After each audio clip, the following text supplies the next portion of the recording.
Allergies, pollen in the air, dogs in the house, mold in the basement. Whatever triggers your allergy symptoms, it can really hold you back.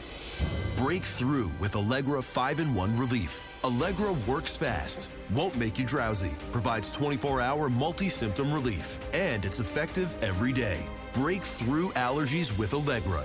Starts working in 1 hour. Use only as directed. Guaranteed or your money back. Visit Allegra.com. We are the New York Knicks. I'm back in the New York groove. Well, it's the Knicks. New York. We are the New York Knicks. New York. For this new season we're about to enter, the Knicks is taking no shorts, just like winter. New York, New York. New York be about the Knicks, huh? But the best thing about New York City is K-N-I-C-K-S. Everybody say go New York, go New York, go! All right, welcome to episode 328 of the New York Knicks podcast. Today we have a special guest, John Henson. You may recognize him from ABC's Wipeout and back in the day, E's Talk Soup. So Skype was being a jerk and wouldn't let us do a conference call, so Marc didn't get to join in. So we're just going to go right to the interview, and then Marc will join in later. This interview is going to start in the middle of our conversation. So let's go to that right now. Yeah. Do you have kids, or is it just Marc with the? Just Marc right now. We started the show with no kids, and now Marc has two, so he's pretty much insane. Oh, yeah. Now he's running up a lead on you. How old are his now? 4 and almost 2. Yeah. Okay. So I'm in the same ball game. My son will be 5 in a couple of weeks, and I got a 2-year-old. I got 4 and 2. As I like to say, I wiped 3 out of the 4 asses in my house. If that gives you an idea of what a day is like for me. On a bad day, I'm not one of the 3. So you can do the math. Yeah. From what I heard, he complains the entire time, but then he's like, "But it's the greatest thing. You should definitely do it." It's very true. I refer to it as the greatest job you'll ever hate and the worst job you'll ever love. That's pretty much the way it sums up for me. It's everything you hear about and more on both the upside and the downside. It's pretty. It's all encompassing, man. It is simultaneously the 2 championships in 3 seasons with the Knicks in the 70s and the Isaiah years, all in one big, huge cupcake. Mixed emotions. Yes, and yet I still refer to in conversation. I refer to the Knicks as my cross to bear in life. Yeah, well, that's how bad it's been. I mean, it's, here's what's so painful about this season. Wait, do you want to officially start before we get into this? It looked like maybe there was a flickering of something. You know what I mean? It was like that moment when you're lighting a fire where you're like, oh, I think it's going to catch. And it looked like maybe, things were going to break out. And then just when, they really got you hooked, they start 2016 in the crapper. The Knicks are the ultimate cock tease of a basketball team. It's so true, dude. It's so true. And I love me some zinger, but there's been far too many 6 for 16 nights lately compared to I need me another 26 and 14. I need me another big dominant night. Yeah, his shot looks good. He's just he's up. People talk about the rookie wall and stuff, and maybe now we're seeing. At the beginning of the season, I think everybody was like, "Holy crap, this kid's a lot tougher than he looks," and maybe now we're like, "Yeah, not so much. You know what I mean? Like he shocked some people. He's got more than he would appear at first glance, but yeah, he is still going to have to put on some weight, get some strength, and it'll still take a few years for him to be." maybe as dominant as Karl Anthony Towns is this year. You know what I mean? We'll see. But I think the best thing I heard this season was, I think I read someplace that if Porzingis was playing this well in 2 years, he would still be ahead of schedule, and that's encouraging. Exactly. He was supposed to be like a 3 to 4 year project, and he already has multiple 20-point games. So yeah, and he has 2 rap songs, and the new dance video, the 3 of those guys dancing, and I mean, it's just too much. I hope more of those dance videos come out. Well, listen, in the dawn of YouTube and smartphones, I'm sure it's just a matter of time. I mean, these are all points that everybody has made ad nauseum, but as Knicks fans, it's just too hard to not check off these boxes. But I think the thing that is so encouraging about him is that he appears to have like strong character, and he's strong mentally. He seems like the kind of player who can handle New York and survive, and he says all the right things, and so that combined with being physically farther down the road and his game being farther down the road than anticipated is cause for legitimate optimism. Yeah, he always seems to say the right thing in an interview. Like, there was one game he had like 25 points. They asked him what he thought, and he said something like, "It was just one game. It doesn't mean anything. I got to do that again next game." Which is exactly. Yeah, I remember. He was courtside. He was on the court, and he was like, "I got to do this every night." Mm-hmm. That's why this is one game I got to do it every night. And then the other thing is, he's constantly saying the right thing to defer to Melo. You know what I mean? Mm-hmm. Like, he's constantly recognizing, he's not fanning his own flames of publicity too much. He's very aw shucks and humble about it, which I think makes it easier for Anthony to foresee a future in which this is KP's team and not his, Right.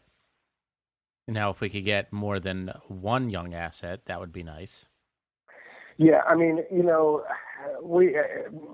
I don't know if you follow Knicks Dude on Twitter. He's a good friend of mine, but he and I were talking about the trade deadline, and obviously, we were all very excited, and everybody was hopeful. You had to know we weren't going to be able to get Schroeder or Teague, and it seemed like any significant upgrade was going to sort of be old Knicks mentality of like it wasn't going to be enough, and we were going to overpay for it and hamstring our future.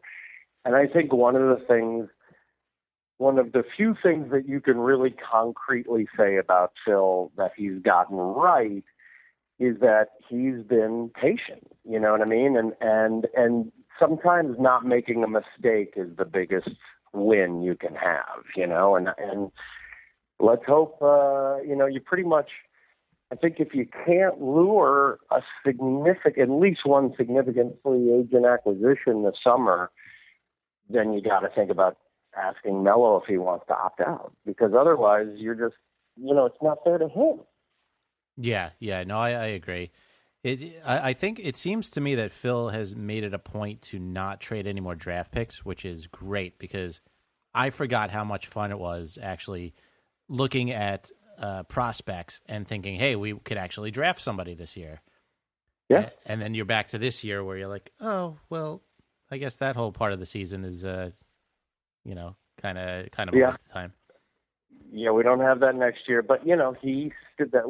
What I read, and who knows what the truth is, but you hear that the sticking point in a point guard trade was that he wouldn't give up the first rounder in 18. And that's the right move, Definitely is, yeah. The big, flashy, mortgage the future at all costs for a headline today is the Isaiah way that got us here, Well, especially since the big acquisition was supposed to be Conley, and he's already 30, which really still doesnin fit in with Porzingis. Well, no, he's not 30, but he's like 28 or 29. It's still... Yeah, I think, and Conley, it's interesting.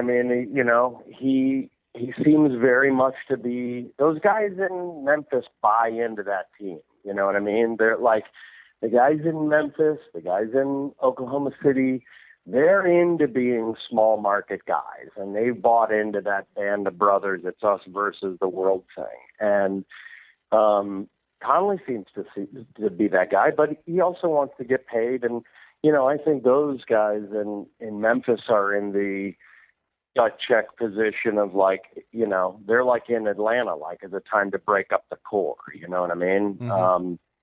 And you know, if we're not going to get him, I mean, what are we going to wait one more year and get Westbrook when, you know, Melo's 38? You know what I mean? Right.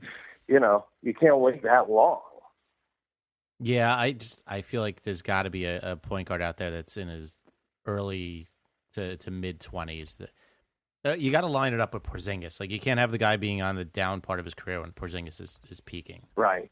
Well, Schroeder's the guy, you know what I mean? But he seems like that's the guy they want to build around in Atlanta. They're getting ready to ship Teague out. And, you know, Teague or Connolly, or, you know, look, I mean, I think the bottom line is we're, you know, at some point we're going to have to overpay just to get some other all-star in to have a prayer at a marquee guy. You know what I mean? It's like, I don't think you're going to get Durant and then try to piece in a Connolly or two. You got to get some semblance of something, you know? I don't know, man. It's a difficult picture to paint for ourselves, but you know, I also remind myself that, you know, Porzingis is like 20, and in 5 or 6 years, he will just be entering his prime. Mm-hmm. And that's a guy that, you know, God willing, he's healthy. He should play his entire career in a Knicks uniform and at least make the team fun to watch. I mean, you know, people forget how hard it was for Ewing to drag us to 2 finals in a single-star team. I don't think he gets enough credit for that. That was his second best guy was what, Oakley? I mean, yeah, I mean, you know, like John Starks was his supposed, like, you know, running man. I mean, you know, you got Oakley, you got Anthony. I mean, we had gritty teams, but those teams in the 90s, those were guys. I think one of the reasons that they fit New York so well is they seem to be guys with B+ talent that played with A+ energy and effort. And they willed themselves to play above their level of play, you know. Chip on their shoulder. Yeah, and they were tough, and you know, I mean, I remember that whole, like, in the mid '90s, there was a year where during the playoffs they were rumored to be practicing in T-shirts that said "No layups," you know, or there were supposed to be like T-shirts that said "Tough Town, Tough Team," you know, and it's like. I miss that mentality of, you know, you just didn't drive recklessly down the lane on those New York teams. And the game has changed and all that stuff, but that's the kind of heart that I'm, you know, that's kind of what I wanted O'Quinn to be. Like I just saw him, we were watching the game 5 minutes ago. I saw him, you know, clean somebody's house under the boards, and it's like, yeah, we need a little bit of edge, you know? Yeah, you know what? We also need a point guard who can cover any other point guard in the league. How about this? You can do either. If you can get into the lane or you can cover somebody, you are an upgrade on what we have. If you can do both, there will be a ticker tape parade waiting for you in Manhattan. I mean, my God, Calderon's just killing me. I can't even watch these games anymore. Well, dude, it's a Calderon, and don't even get me started on Sasha. Like, that's at this point, like, there should be a restraining order taken out. Like, it's at one point, I just remember being like, why is Fisher so in love with Sasha? And then, you know, in Kurt's first game, he plays Sasha and not Jerry Grant. I'm like, what's happening? I don't even want Sasha cheering on the bench. I have such an irrational hatred for that guy. I don't even want him in the stadium. I don't even want him in the crowd. That guy's just got to go. Yeah, and the haircut isn't helping. there's a lot not to like there. And let's start with just clanking threes and being a liability on defense.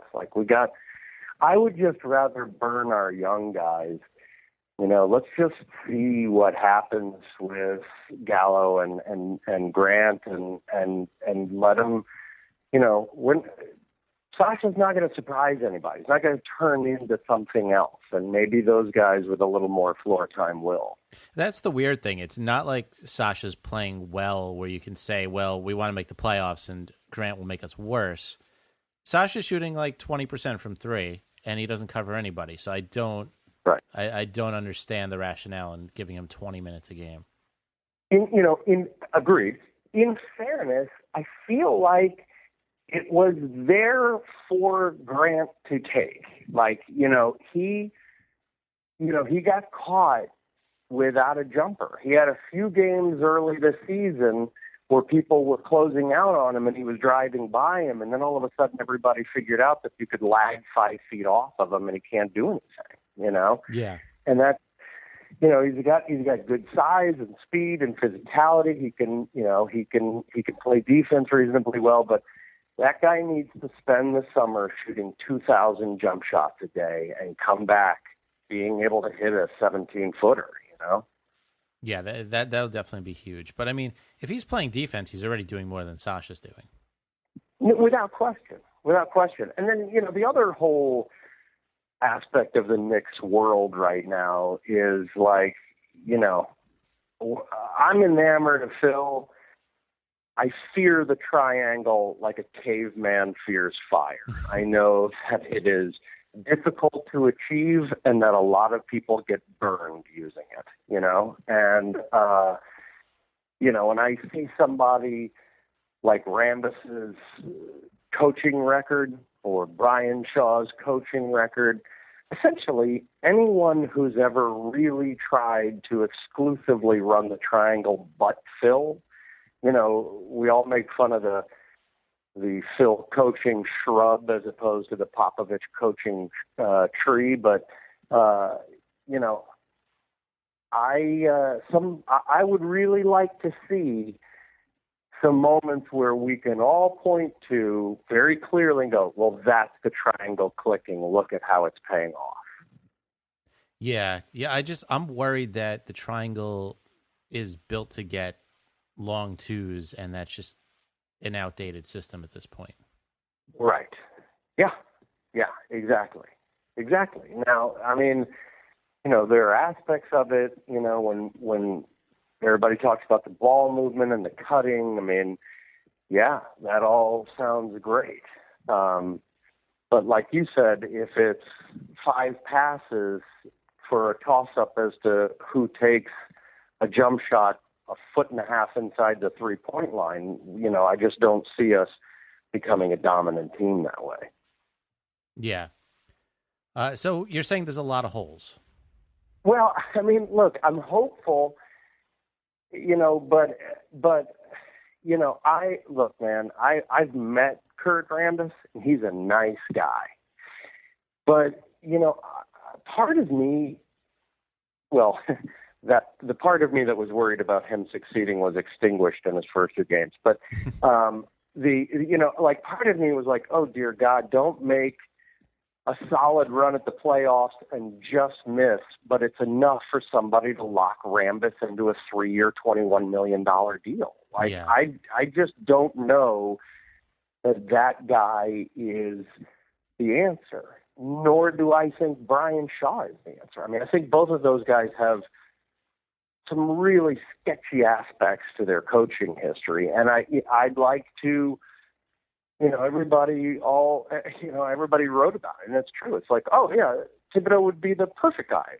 Phil's never going to hire Thibodeau. He's never going to hire a guy that won't ankle to the triangle and is sort of strong-minded and has to do it his way, Yeah, that's what I'm worried that we're going to keep getting subpar coaches who kind of know the triangle instead of guys who are extremely qualified for the job. Right.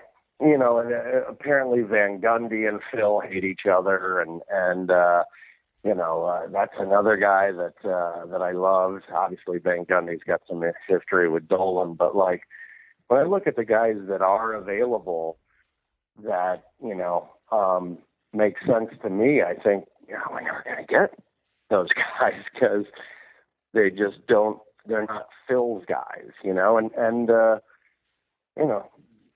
don't know, man. I mean, Derrick this year with his wholesale 5-man substitution pattern, and it just there's some aspects of it that were kind of wonky. And in fact, one of the things that I liked best about Derrick was that he wasn't running that rigid a triangle, and then it starts leaking out in the press that maybe that was one of the reasons that he got ran out of town. That and maybe trying to sleep with everyone's girlfriends. Well, that and also, potentially pissing off a marquee free agent in Rondo who, I don't want either, but if I were Phil or Dolan for that matter, I wouldn't want my coach involved in a war of words with a potential free agent, whether it's somebody that you'd want or just for appearances. So he made his bed, but, yeah, I mean, look, it's been the thing on the Knicks all, Fisher's run was, they run sort of a triangle, and then when the game gets tight, they go to ISOs and, one-on-one ball and that kind of stuff. And, at least this year we got a little, okay, when it's getting tight, we'll run some pick and roll. But, yeah, I mean, it was 22 and 22 was nice, right? Yeah. I want to see nonstop pick and rolls. Yeah. I want to see basically nothing. I want to see Porzingis pick and rolls, Melo pick and roll. That's all I want to see all game. Yeah, I mean, it shouldn't be that hard to make the system work to your players' strengths, right? And you got a big, tall guy that can shoot on the outside and pass. Melo is passing at a virtually historic rate for him this year. Mm-hmm. And look, I mean, did we overpay for Rolo? Yeah, but the last few games he's sort of been as advertised. The last, 15 games or so, he had a little soft spot earlier in the season, but he's kind of a glue guy. I don't know if you saw, there were some film breakdowns that I was catching. I'm trying to think of who did them, but it was like, some of like the famous putbacks from KP, you can go back and analyze the footage, and it's like because Rolo pinned, the other center down and like did a bunch of really dirty work that ends up leading to highlight buckets for somebody else. And you got to have guys like that. But, too many games where a Flalo is a no-show, it kind of reverts back to my worst anxieties when I looked at the roster and I thought, it might come together. What do you think of the Fredette signing? Apparently, the Knicks signed him today, and he's ready to go. They haven't put him in yet, but he's there. I mean, look, unfortunately, so much of what you need to know about Jimmer was in the quote from Melo where he called him Jimmy and then kind of laughed to the reporter and said, "Man, I thought you were saying we were signing somebody." Oh. I was looking at Fredette's stats today, and it's like, he's his career is like 6 points, a 1.5 assists in like 15, 20 minutes a game. That ain't great for a point guard. Now, I'd rather have him out there potentially shooting 45% from three than Sasha. Mm-hmm. So I'm all for new blood, and I was just as frustrated as everybody. Like, why do we have open roster slots and we're not taking a flyer on a guy, but at the same time, again, I think there's something to be said for Phil leaving his options open and hey man, nobody was coming to claim him,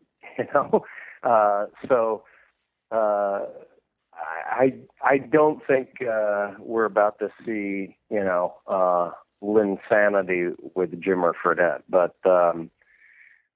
listen, I mean, you got to have some reason to keep the last 20-something games interesting. Yeah, I think they were kind of keeping that spot open to see if Lance Stevenson or Joe Johnson was going to get bought out, and then when that didn't happen, they decided to try out Fredette. Yeah, boy, Joe Johnson just seems to be like committed to go down on the ship, right? I mean, he's the guy that's like, well, I know I got wildly overpaid in 2 consecutive contracts, so my price for that is I'm going to be the classy guy that doesn't get selfish and ask for a trade, and I respect that. Yeah, true. Although I would have liked to see Lance in New York. That probably only for about 5 or 10 minutes until he did something stupid, but it would have been fun if it lasted. Yeah, I mean, look, I think our version of that was JR, and the one thing that I keep saying one thing, but one of the things that Phil has done that I really liked is he seems committed to character guys, and I like that we're not bringing cancers into the locker room,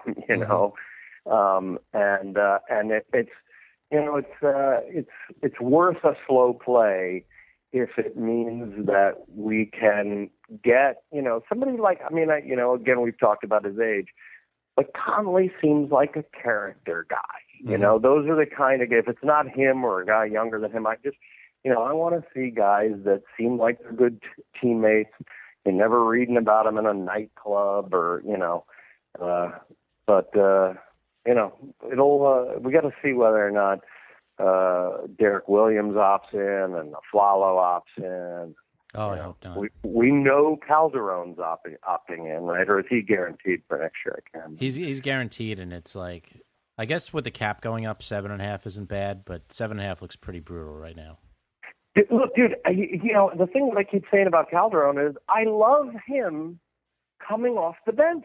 Mm-hmm. If you got a wily veteran who shoots well, doesn't turn the ball over and runs sets, playing, 18 to 22 minutes a night as opposed to 32 or 35 minutes a night. I mean, you want him as a second unit guy to hold down the fort until the starters come back. He's being asked to do something that he can't do. And I give him a lot of credit in the press.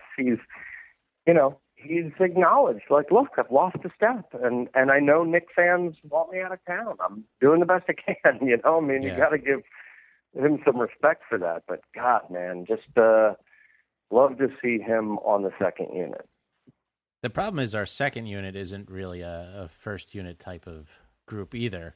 Like, Galloway started a couple of games, and it didn't go so well. That's what I mean. Like, there was the first week or two of the season, there were a couple of games where, like, Gallo and Jarian and KP were running that second unit, and it was like, second unit. I think it was like maybe our first game of the season where the second unit was the one that won us the game, mm-hmm. and it looked like, in retrospect, the Derrick Williams signing was the one that I was like, really? And that ends up looking like some of the best money we spent in the bench this year. I had bigger hopes for O'Quinn, who, can't seem to catch regular playing time and deliver ways in, and Seraphin is like a ghost, but we got a glut of bigs, and somehow we got to figure out how to package them for an effective rotation player, and and all the pieces that we will, all the support we'll need if we can actually lure some marquee free agents. Yeah, I mean, it's going to be the same thing it's been the last few years. We're going to dump like 7 guys on the roster, then we're going to have a bunch of new people, and they're all going to have to learn how to play with each other again. And I feel like it's been like that for about 5 years now. It gets frustrating. Well, dude, when you look at, have you seen the numbers on Denver's record since the trade and New York's record since the trade, and how many coaches Melo has played for in his 5 years? I think he's at 4, right? Yeah, it's been almost 1 year. how many different players he has played with. And it's, I mean, you got, to a certain extent, you got to blame Dolan. It's like, he was the guy that forced the trade for Melo when, odds are Melo was going to ride out that season and come and sign as a free agent anyway. Yeah. I mean, this is where he wanted to be. And you didn't have to give up. I mean, they're not lighting up the league, but sure, wouldn't you rather have Gallo and Wilson Chandler? It's for all of their injuries and stuff. I'd rather still have those guys on the court, Well, yeah, instead of O'Quinn and Sasha, absolutely.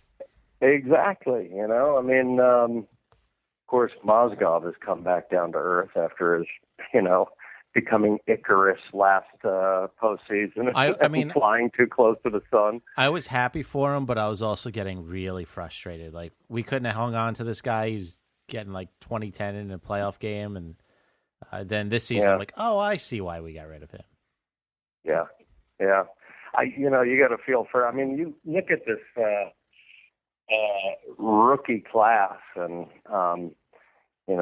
did you see the footage of D'Angelo Russell at the All-Star Weekend when he was on that panel, and somebody asked him how he liked playing for a coach other than Byron Scott, and one of his teammates under his breath goes, "Don't say anything crazy." No, I missed that. So great, I mean, it's because it's. I am I hate to admit it, but I'm a diehard Lakers hater. And the only thing that makes my suffering as a Knicks fan easier is knowing that the Lakers are worse right now. It's that must be fun for you living in LA. Well, there's a lot of schadenfreude because I moved out here in '95, and it was like, right at the beginning of the Shaq and Kobe three-peat era. And, it was tough. Everybody was like, "Oh, I can't believe you." It was right when the Knicks were falling apart, when we traded away Ewing in the late 90s. 99 was our last season with Ewing. And, it was hard to resist that much success. But I'm not built like that. Like, I'm not a turncoat like that. I'm riding or dying with New York. But for all of the how much success Lakers fans have taken for granted, it's kind of satisfying to see, what goes around comes around. I'm like, oh yeah, that's right. Hard to lose, isn't it? And, and then of course the reality of like, is there anyone that likes Kobe Bryant, like anyone that has played with him or against him that likes that guy? Have you ever known a marquee superstar to be so universally hated? It is pretty crazy. I mean, people say Jordan was tough, but tough in a way that it kind of made them want to play better. Kobe seems to just he was tough but people. Respected. Yeah. You know what I mean? Like, he's just like, there's no way superstars would take less money to not play with Jordan. You know what I mean? Yeah. It's an interesting. I read somewhere that the up until last year, the Lakers had missed the playoffs 5 times ever. That's just disgusting. So no amount of losses will make me feel bad for them. They've had such a nice ride for about 40 years. Screw them. Yeah, and I mean, I as a student of the game and somebody who just enjoys how beautiful basketball is when it's played at a high level, I have, immeasurable respect for Kobe Bryant's skills. But, I was in LA watching, this guy feud with the most dominant player of his generation, get, charged in a rape trial. And when his team stuck by him and the owner was actually, Dr. Buss was letting him fly a private plane back from the court trial back to LA for games. Mm-hmm. And after they stood by him like that, and he ran Shaq out of town on a rail and got exactly what he wanted, his own team, and lost, he held that team hostage in the press and said he wanted a trade in the press. Like, how dare you take all of that goodwill and be a spoiled little brat, and then when it doesn't go your way, you're like, I want to leave, and then, we just happened to fleece Memphis for Paul Gasol. Okay, I'll stay. I mean, it just, that to me was unforgivable, whereas, like, I compare it to the superstar of my Knicks era, and that was Pat Ewing, and, he just showed up for work, played his hardest, and, he kept all that stuff inside, and anyway, and so it's an ignominious end for Kobe, and it is the price to pay for all of his dunning in the glory years and how great he was is, watching him, go 6 for 26 and not have any class in yielding to his physical limitations. I mean, it's been hard to watch. Yeah, I thought the first half of the season was just embarrassing, really. And you know what? I mean, you got to give him credit. He seems entirely conscious of it, and sort of like, look, man, I'm it's almost like he's like, I'm an alpha male, and on the African plane, an alpha male defends his turf until they run him out of town and he dies alone, and I'm fine to being that guy, but I'm just shocked that that he has not said, hey, maybe I'm not going to jack it up 28 times a game if I'm shooting 18% from three, Yeah. It's been interesting to watch, to say the least.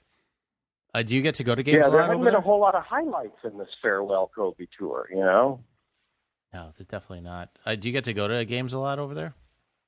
I was a season Clippers ticket holder for a few years, like back in the, Quentin Richardson, Darius Miles, Lamar Odom years. That was great. I mean, I had 15th row center tickets, and that was fantastic. It had Elton Brand, and, you thought maybe those guys were going to go somewhere. And, I mean, how weird is this turn of events with Blake Griffin? I mean, how bizarre is a guy that squeaky clean and that beloved suddenly at a point where, whether they're going to end up being right or wrong, some people are like, oh, no, you got to trade him, I just found it weird that not only did he punch a staff guy, he followed him outside to punch him again. It's like my hand wasn't fully broken. Like, that guy got fucked up. That guy was, from what I read, weeks later couldn't come to work because he still had headaches. I mean, this was not a slap fight. This was a giant slapping around a tiny man really badly, And it never came out what that was about. What did they? Well, that's the thing. I mean, you're waiting for that story to come out because it is going to come out. It's got to be a woman, what I mean? Right? It's got to be a woman. It's got to be some level of base humiliation that you either. I mean, the only way I can explain it is either Blake was literally blackout drunk and the next day was like, "Oh my God, what did I do?" Or this guy was needling him and like crossed the line that you don't cross as guys joking around. Mm-hmm. You know what I mean? But either way, I mean, it's just, who would have thought after the summer that not only would DeAndre be back, but they'd be saying, well, maybe you just build around DeAndre and Chris Paul. I just, people were talking about, you should trade, Melo for Blake Griffin and, all that kind of stuff. Just the fact that those conversations were out there is amazing because this guy, I mean, it's another guy I've had the good fortune to meet, and I haven't spent a whole lot of time with him, but he's charming, he's funny, he's smart. I mean, that guy's got it all. It's an inexplicable mistake by him. And, I hope it's not the kind of thing that haunts him for, I mean, obviously he's not going to be Kermit Washington, but you just hope that, like, that's not the thing that comes to mind when people think about his career years from now. Either that or it just gets in his head and he kind of starts derailing. I've seen that happen too. One incident, and then the player just loses all his confidence, and it's kind of never the same. I mean, the irony is that this is a guy that for years the knock on him has been that he doesn't have enough toughness in his game. Why isn't he pushing people back? Mm-hmm. And the answer, I guess, is that he Can't wasn't control a his 5'6" trainer. Yeah. Meanwhile, by the way, the Knicks are down by 18, with 2 minutes to go in the third. I heard the crowd is chanting for Jimmer to get in the game. I mean, I've just been silently keeping an eye on it as we're talking, and it's like I just keep looking away, and the lead keeps growing, and it's just, this is like Rambis seems to be the one guy who's as passionate about the triangle as Phil is, and here's what's so upsetting. When there's a coaching change, normally the team gets a little surge. You know what I mean? Almost they rally. always, yeah. You know what I mean? They come together through that adversity or whatever. There's a little bit of deliverance. They fight with a little bit of passion for a bit. And the first couple of games, man, dude, we just looked flat. Like that first game was like, oh my God, everybody's talking about playoffs. And we came out and we're getting smoked. And, we're on our home court beating a team we just beat. And we're getting housed, we're down 20. It's all you can hope for is like, okay, well, just close it to like 8 so it's respectable on the box score. Please don't lose by 20 something tonight. It's just going to be too depressing to read the stuff tomorrow. Oh, when you're getting smoked by guys like Donald Sloan, I find it just hard to stomach. Yeah. I mean, there were a few games earlier this year where, we almost shocked Oklahoma on their own floor, we did shock Oklahoma on their own floor, and then we almost got the Spurs, and it was like we were starting to galvanize for tough teams, and that's kind of what the part that's so agonizing is it looked like we were starting to find some identity and find a way, to not get beaten on, by the Nets like we did 2 games ago. Mm-hmm. It just seems like we can't get all the guys on the same page. Like now Robin Lopez is playing out of his mind, but Lance Thomas stinks now. It's like we can't get everyone playing good at the same time. Right, yeah, and we got a little snake bit, and obviously this team collapses without Melo. I was sort of shocked, and maybe it wasn't realistic, but I was hopeful that little stretch where Melo was out a few games, I was like, okay, let's see what it's like with KP as the number one option. Mm-hmm. Why are we not feeding this guy in those games and just making him take 25 shot attempts a game, I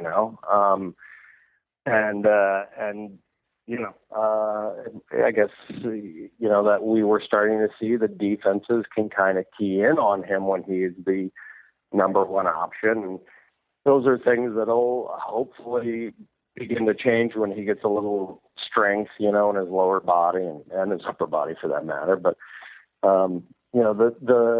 the IQ and the skill set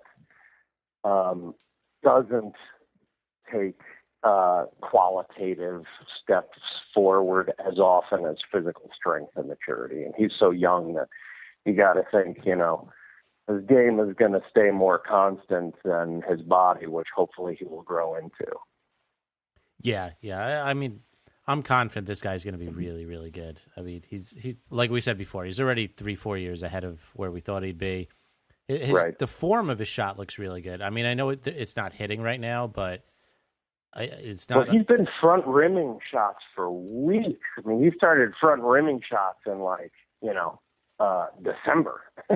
So, the guy was only playing how many games a season last year? He's already on uncharted ground. So yeah, he topped his season minutes from last year about 15 games ago. So You know, Yeah. if he's And, front running him, it's just fatigue. I'm not really worried about that.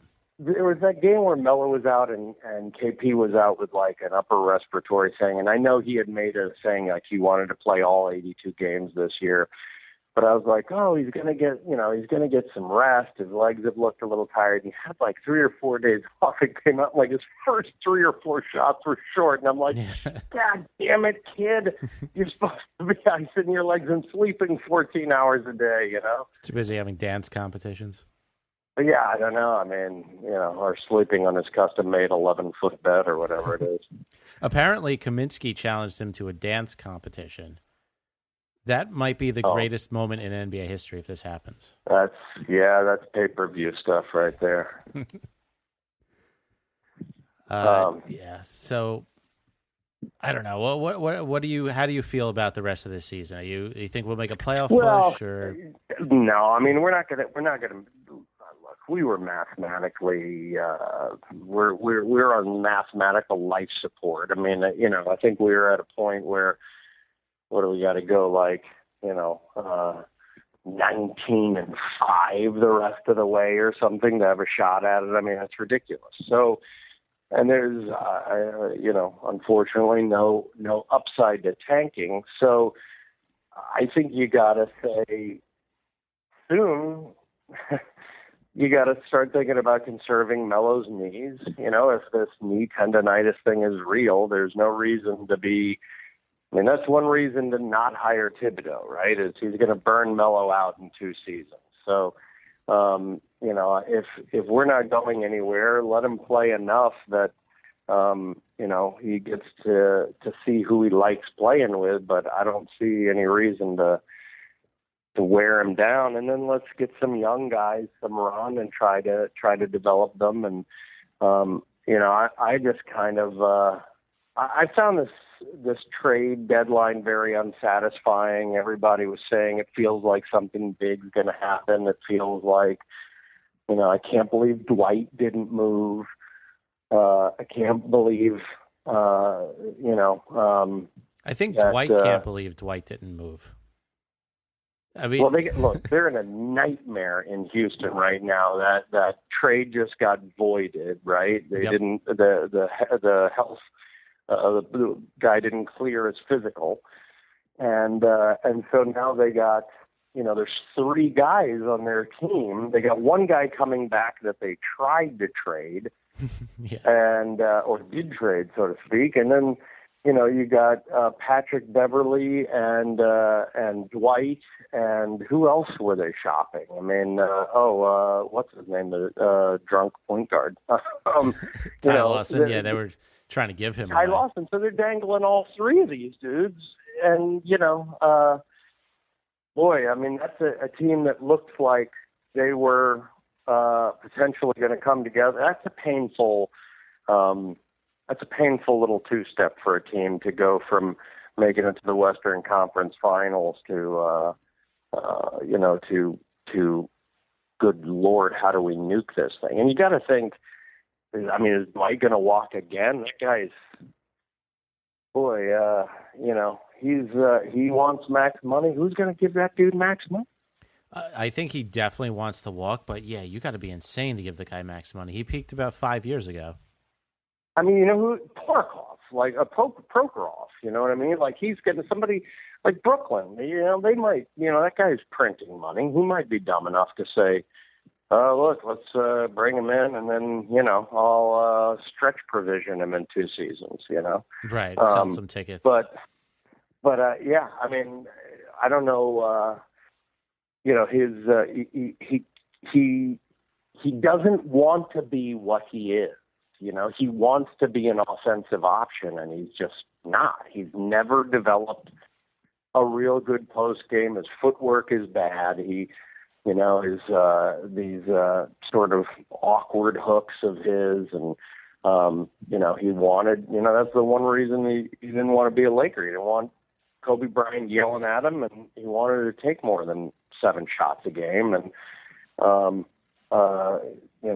it's unfortunate because they were fun to watch at stretches last season, and I like Patrick Beverly. I mean, I think he's gritty, defensive-minded point guard, and But there you got to figure there's going to be some major changes there in the offseason. And then the other thing that I keep wondering is, when is Danny Ainge going to just lower the boom? When is that guy going to say, okay, I've got enough pieces to package and picks, and he's sitting on a lot of options.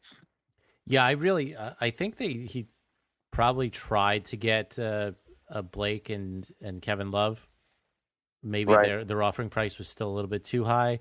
They're sitting on the number 3 seed right now, though. I didn't realize that they were doing that good. No, me neither. And I didn't realize Chicago was an 8th. Chicago they're decimated with injuries, but this happens every season now. You got to think they just got a bunch of injury prone. I mean, Dunleavy, Noah, Rose, they're just always injured. Yeah, what's going to happen with Rose? I mean, is he out this summer? Are they gonna get rid of him? Or they gotta. I mean, I don't think that they want to be bringing him into a free agency year, because he's. It just seems like the love affair with him in Chicago is. Has there ever been a more stunning turnaround than that guy being as beloved as he was to, they hate him there now. And God bless him, great guy, but man, he has a studied ability to say the wrong thing in interviews. He's already talking about getting a huge next contract. I mean, come on. Yeah. I got a family to take care of. It's like, dude, you're talking to a city of people that don't know what it's like to be worth $100 million. So maybe Don't sing about your, don't, as my manager would say, don't cry with a loaf of bread under your arm. Exactly. If I didn't spend another penny the rest of my life, I might not see $1 million. It's just no sense of reality. Right. But yeah, I would think they would probably try and move him, because they definitely don't want to deal with him asking for $20 million a season after that. But then again, what are they going to get for him at this point? Yeah, I mean, I don't think, that's another guy that, who's going to take a flyer on him, because, it's also just been painful to watch. He hasn't feeded to the greater player in Jimmy Butler. You know what I mean? It doesn't feel like Derrick has willingly passed the torch. He still wants it to be his team. Mm-hmm. And he's only able to be that guy where it should be his team 11% of the time, He's basically doing what Kobe's doing. Yeah, a little bit, yeah. A little bit, only it's more of a factor of he just burnt out quicker through injuries and physical breakdown. I mean, Kobe, God, 20 years is amazing. Yeah. It's that guy is, he's going to pay a hideous price. What is his body going to feel like in 5 or 7 or 10 years, 2 years. As soon as he stops playing, that's probably when the wheels are going to fall off. Oh, dude, I mean, just look at me and what I went through when the Time Warner guy came to replace my modem. Do you want to tell that story real quick? I wasn't recording when you.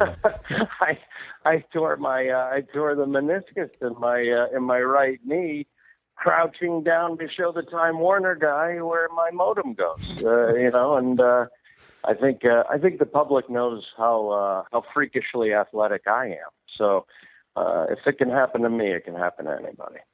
Yeah, I was telling you before, the same weekend I threw out my back washing dishes. So right, it looks like neither of us are going to be in the playoffs this year. Right, and then you watch the footage of that woman cringing as Kobe Bryant gets his dislocated finger put back into place. Did you happen to see that? Yeah. Yeah, that was great. By the way, Porzingis just hit a major, a crazy runner off the glass in traffic, got fouled.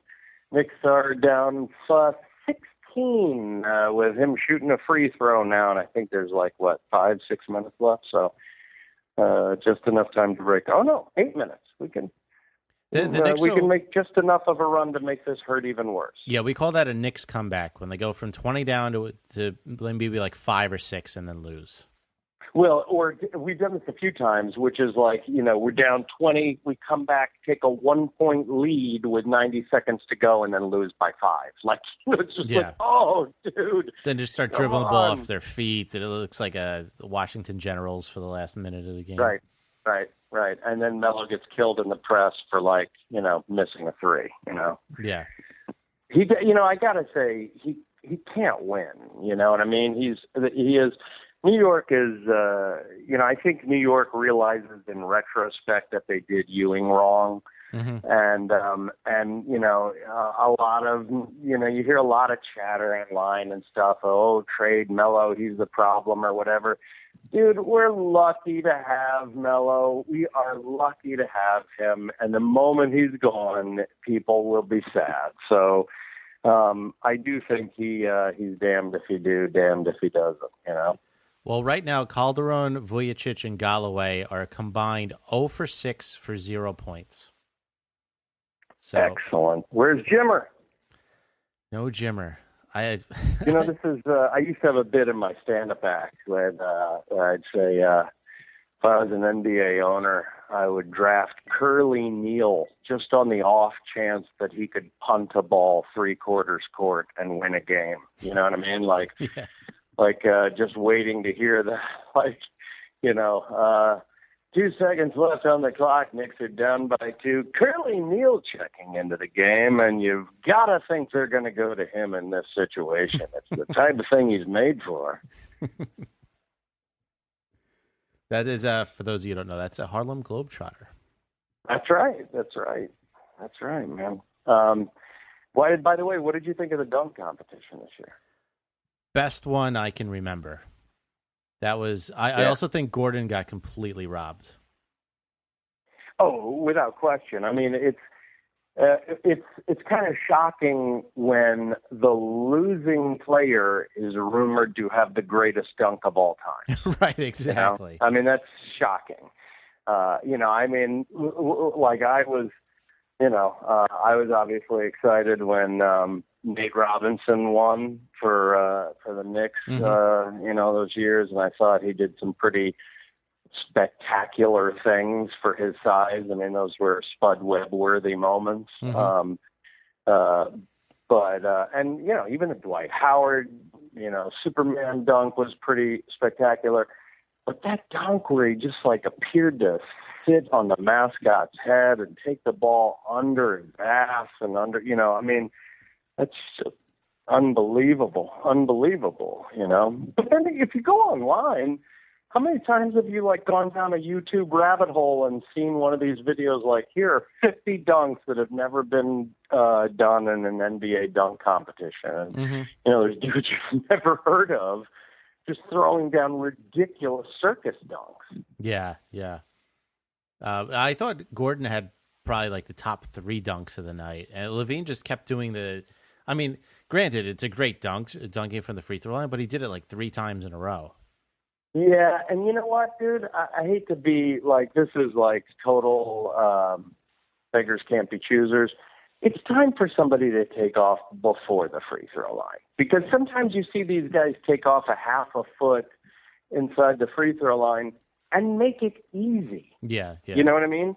So the guy, if you really want to pop eyes, you got to jump a full 6 inches before the free throw line and still throw it down. Yeah, if you do that, it's going to be real hard to top. Mm-hmm.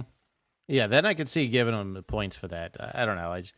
I feel like every year the best one doesn't win though. I don't know if you remember the year Gerald Green blew out candles on the back of the rim and then dunked it. Yeah. I thought that was better than whatever won that year. I don't know. But that's the problem when you have things with with judges. It's so.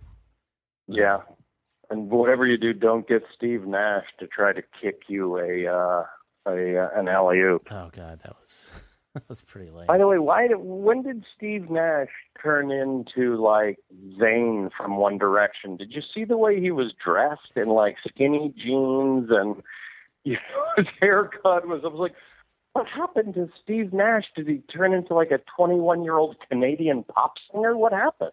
I don't understand skinny jeans on guys to begin with. Like, don't you have balls? Don't you need those to be somewhere like other than like up inside you? There has to be a gray area between skinny jeans and displaying 3/4 of your ass. Like, that's just, find me a happy medium in there. Yeah, they just need a home. That's all. But yeah, we've crossed Lawler's law now.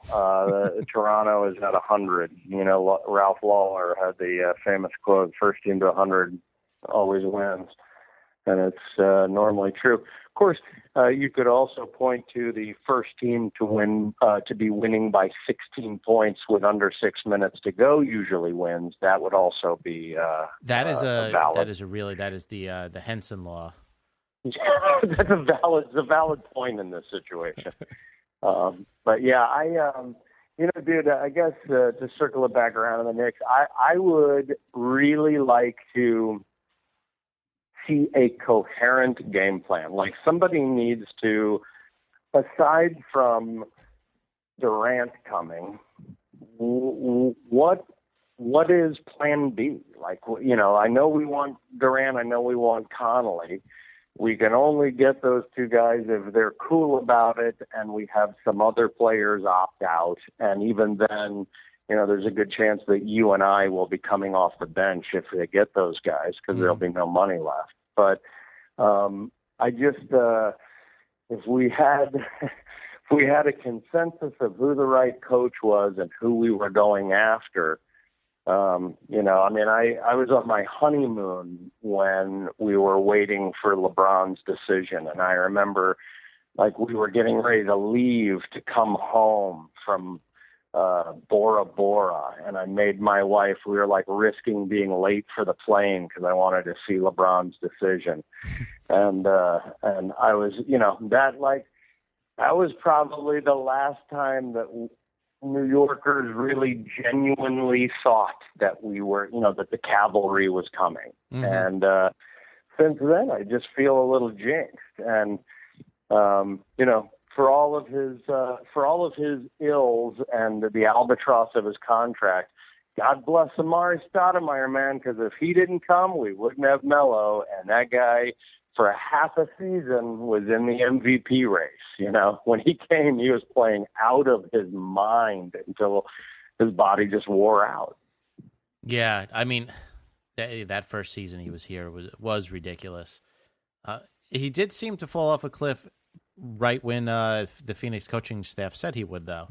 So maybe we probably should have listened to the best coaching staff in the NBA. Yeah, maybe. Yeah, the best training. Yeah, no, it was that was a, you know, when you can't insure a contract and you're like, no, $5 million guaranteed, you know, or $100 million 5 years guaranteed. Like, you know, when you're bidding against yourself, you're in trouble. But you know what, dude? There was nobody else coming, and God bless that dude, man. He gave it everything he got. I mean, his body just wouldn't let him. Yeah. I'm looking at the free agents coming up. Not a lot of huge names. I wouldn't mind seeing a Jordan Clarkson and maybe a DeMar DeRozan. But, you know, here's the thing, man. This year was supposed to be the year that we got some not sexy but valuable cogs. Mm-hmm. You know what I mean? So the idea that, like, you know, I mean, and again, doesn't DeRozan sort of like bleed Canadian blue now? I mean, isn't he like die hard, I want to be here forever kind of guy? Yeah, that's probably going to be a tough sell. Yeah. I mean, it's like, hey, I know you guys are probably going to make the conference finals this year, but you want to like barely make the 8th seed and get swept in the first round next year? Right, exactly. How would you like to get a 15% raise and win 38 games next year, you know? And if you make any mistakes, the media will tear you apart. Oh, yeah. Don't forget that. Yeah, don't forget that. But, hey, you don't have to drive your own car. You can drink until 4. And Derek Williams' chick will rob your jewelry. And sometimes there's not bums on the subway. Well, dude, I'm afraid I'm going to have to go and put this game to bed and then tuck a very tired 2- and 4-year-old into sleep themselves. But I think we've covered all the highs and lows of the Knicks this season. There's probably more coverage of the lows, but I'm very excited about KP. I think there's a lot to be hopeful for there. Yeah, and, I mean, at least we got one guy we're going to be happy about for at least 4 more years. Dude, that's a big fucking deal for Knicks fans. Like, It is. we got a guy that, like, one of the best players in the league referred to as a unicorn. I mean, that is the one thing you can't take away from us now, is that this guy doesn't just seem to be what the NBA is about today. He's about what the NBA is tomorrow. A freakish 7'3" guy that can defend, rebound, pass, shoot threes. You know, I mean, he is a star that people will want to play with. For the knock on Melo being that people don't want to play with him, KP is a guy that if we just keep holding on to him and developing him, he will become a horse, and stars will come. They just may not be the era that are stars right now. They might be the next generation stars, But I'm not going anywhere, dude. If I waited out the Lakers Tower of Babylon, I can wait this out. I'm impressed. Well, John, thank you so much. I appreciate you taking the time to talk. And hey, man, thank you for having me. And anytime you want to come on again, you're more than welcome. And all right, yeah, and good luck with Skype. Those bastards, they owe you money back. Those sons of bitches. All right, man. I'll talk to you soon. All right, thanks a lot. See ya. See ya.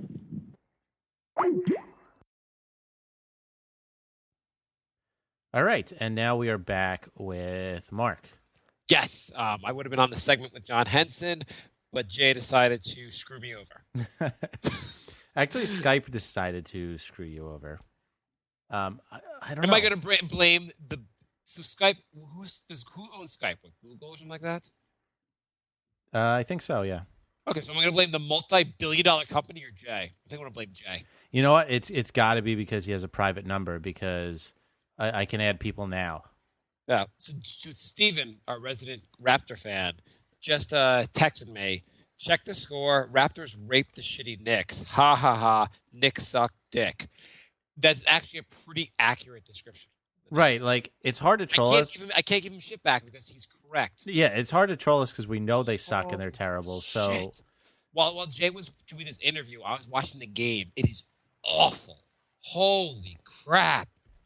Well, the Knicks decided not to put Jimmer in until a minute left, but he is shooting 100% in his career as a Knick. I missed the Jimmer part? Yeah. Son of a goddamn... I was waiting for you. I was joking that the Knicks made the fourth quarter and the entire fourth quarter garbage time, so Jimmer would have a lot of run, but they didn't. They were down by 20 most of the game, and Melo almost played 40 minutes. If you were worried that Tibbs would play them too much, what the hell's Rambis doing? Well, also, I'm glad they limited Lopez's minutes because he was shooting about 80%. So that's... Rambis is looking real good. Did you see the stats on Galloway and Calderon? 36 minutes, 0 points, 3 assists. Jimmer played 1 minute and had similar stats. Also a combined 0 for 7. That is unbelievable. There was Rambis was quoted as saying something along, paraphrasing him, that Jerry and Grant, I can't just put him out there because he's not necessarily ready, and if he's playing poorly, I can't give him a lot of minutes. Why isn't this hold true for the rest of your guards? We were talking about this earlier. Is Sasha playing that good that you can't put in Grant? I think, you know what it is? I think with Sasha playing and Grant, here's what it is. You know, like, I don't have a dog, but I feel like sometimes the dog shits in the house. You take the dog's face and you rub in the shit, and then the dog won't shit in the house anymore. Mm-hmm. That's what we're doing with Grant. Look at how badly you're playing. I have Sasha in the game. I'm holding his head to the game. Like, look at it. And eventually he'll realize he's playing like shit, and he can't play like shit because Sasha has to play. We just need a big toilet on the Knicks bench. Oh my God, the team is just. It is. The Raptors made them look like it was like they were playing different sports on each end of the court. The Raptors had all this ball movement, setting screens on offense. The Knicks come down, dribble up, let's go to triangle, wait for the defense to be set up. Oh, we make some shitty passes and nothing happens. Okay. I mean, and Grant actually looked pretty decent. I thought Grant, the 2 times he's played since Rambis has taken over, I thought he looked pretty decent. Did you watch him against the Nets? I thought Grant didn't look bad at all. He looked all right today. Yeah, he hasn't looked that terrible. Like, he didn't look as... Calderon is completely worthless on offense. I mean, today Grant played 12 minutes, and he had the second most assists on the entire team. Actually, Calderon is a double threat. He can he'll screw you on offense and defense. Then I'm done. Okay, so... We have a lot of questions. Yeah. I'm here for the questions. Recap of tonight's game. 3 Raptors got over 20 points or more. Lowry had a triple-double. Lopez was awesome, so he didn't get a lot of minutes. And it turns out that Rambis, when he was liking the ass of the day, he thought that was just like the Knicks player of the game. You know that story, Jay, right? What happened? The Twitter ass of the day? No. You know, Kurt Rambis was he was caught liking porn on Twitter. Is that a joke? No, it's not funny. I mean, it's actually really funny. Wait, that happened? You didn't hear about this? No. Interim head coach showed he needs some help using Twitter over the weekend after a pornographic tweet of a woman masturbating showed up on his liked tweets. The photo is of an Asian woman pleasuring herself while standing in front of the mirror with the reflection of her backside also visible. The X-ray pic was captioned, "Love female masturbation," hashtag not safe for work. That's what Rambis liked with his official Twitter account. Holy crap. This was called on Great. This is the Twitter account is called at Great Ass Daily. My God. That's how. If Fisher's like, at least I wasn't doing shit on Twitter. I mean, why? He unliked it after. God. Okay. My only thing is that Great Ass Daily. He must have just thought that was the Knicks player of the game. I mean, why would you feel compelled to hit like on it? I don't know. I don't know if it was an accident. He didn't know how the like feature worked on Twitter. I guess he didn't. You know what it is? Here's what it is. When you like something on Twitter, you get close to the picture. Maybe he was trying to actually touch the ass. Well, no. Like when you like something, it saves it in your like, so you can go back to it later. But also, everyone else can see your like list, and I guess he didn't know that. Maybe he was accidentally hit it when he was trying to touch the ass. Like, he was just like, oh. Could be. This is the official. Maybe he didn't understand what an official Twitter account meant. Wait, is that true? The Knicks said he was hacked. I can't even tell anymore. No, Steven, you're full of lies. you're full of shit, Steven. I just think. I mean, there's nothing wrong with him liking that. It's just weird that he would do it with his official page. Get a fake one, dude. Right. I don't believe you, Steven, that he was hacked. You want to do emails real quick? Yeah. All right. Nick writes, I recently watched old tapes of Shved and also what he's doing in Europe right now and also what Lynn is doing in Charlotte right now and watched the tapes of the deficiencies of this team, and I think both guys would be good targets in the offseason. Much like what they did this season, Lynn and Shved would be good second or third tier targets for the offseason.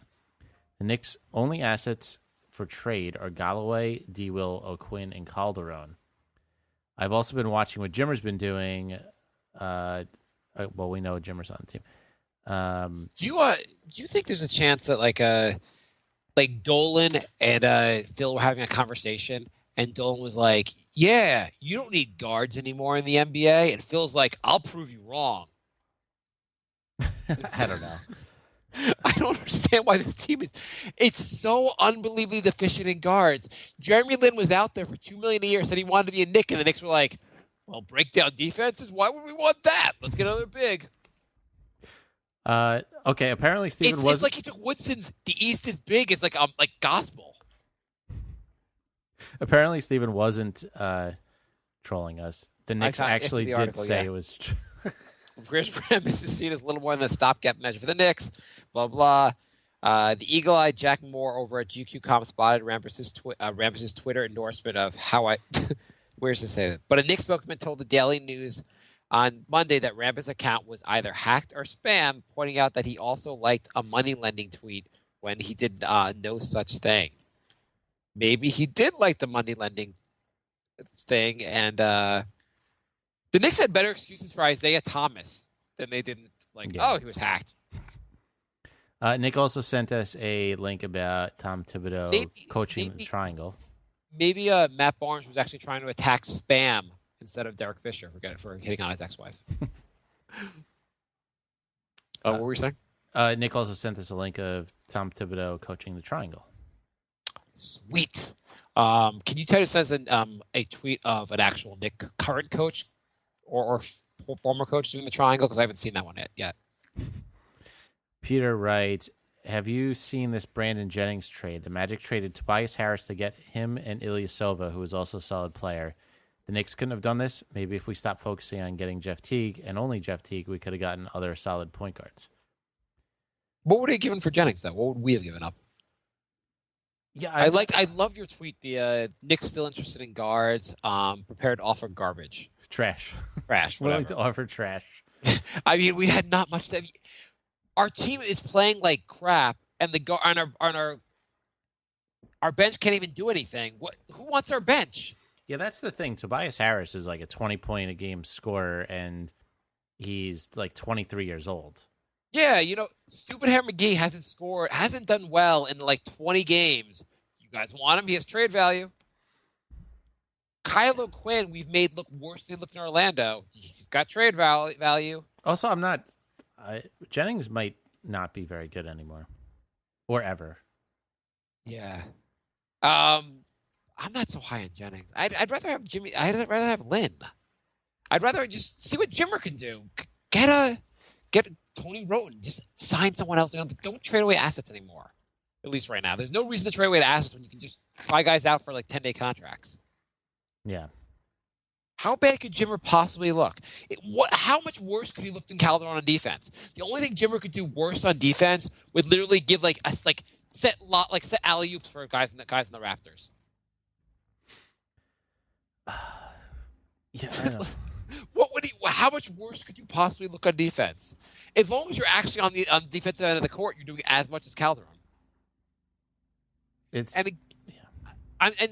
stop waiting for Langston Galloway to be a starting point guard. He's not a starting point guard. We understand that. He's a solid guy off the bench. And so we use the word solid in quotes. Okay. I'm speechless. There's nothing we couldn't trade for Brandon Jennings. They were able to get guys. They were able to get assets for him. So yeah, they got actual NBA player back. The only guy there was the guy they have in Europe. The guy they drafted in the second round out of the Spanish league. Mm-hmm. The guy that played with Porzingis, what's his name? Guillermo Hernangoza? Zoza, whatever his name is. I'm never going to pronounce, so he might as well never become a Knick. He had some value, but you want to trade him away? A young guy who's supposed to be actually pretty good? No, we got to at least try that guy out. Yeah, we're not winning anything this year, so there's no point in going in for Brandon Jennings, who's going to be a free agent anyway. Yeah. Jimmy writes, do you all think Melo's number will be retired at MSG when it's all said and done? You think it's weird that the Knicks traded a first-round pick for Bargs, but wouldn't trade a first-round pick for Lowry? I understand the order of what happened, but... And Bargs just got bought out. Yes, where are they now? Too terrible to be on the Nets. Where are they now? Bargs got bought out. He's homeless. And David Lee is joining the Mavericks today. Yes. Were you sad the Knicks didn't get him? A little, but I also didn't want a sixth power forward without getting a guard.